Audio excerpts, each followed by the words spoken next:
வணக்கம். இன்றைக்கி நம்ம ஒரு சூப்பரான சிம்பிளான சட்னி ரெசிபி தான் பார்க்க போகிறோம். கடாயை எடுத்துக்கலாம். நல்லா கொஞ்சம் ஒரு 3 டீஸ்பூன் அளவுக்கு எண்ணெய் விட்டுக்கலாம்.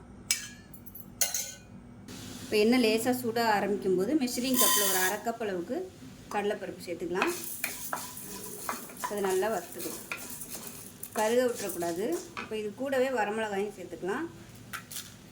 காரத்துக்கு ஏற்ற மாதிரி வரமிளகாய் சேர்த்துக்கோங்க.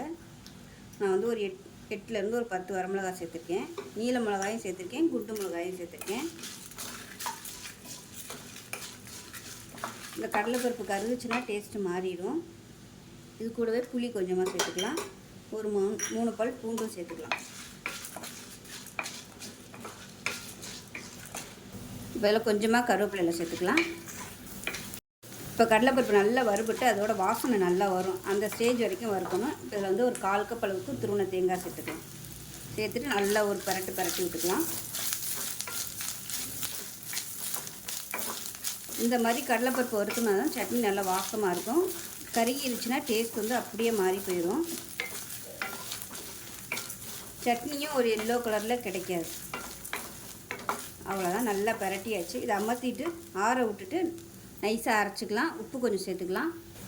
தேவையான அளவு உப்பு சேர்த்துட்டு ஆறுனதுக்கப்புறம் நல்லா நைஸாக அரைச்சிட்டு பார்க்கலாம். இப்போ பாருங்கள், சட்னி நல்லா நைஸாக அரைச்சாச்சு. பவுலுக்கு மாற்றிக்கலாம். இப்போ மிக்ஸி அலசிட்டு தண்ணி சேர்த்துக்கலாம். இட்லிக்காக இருந்தால் நல்லா தண்ணியாக வச்சுக்கோங்க. நல்லா ஊற வச்சு சாப்பிடல சூப்பராக இருக்கும். தோசைனா கெட்டியாக வச்சுக்கோங்க.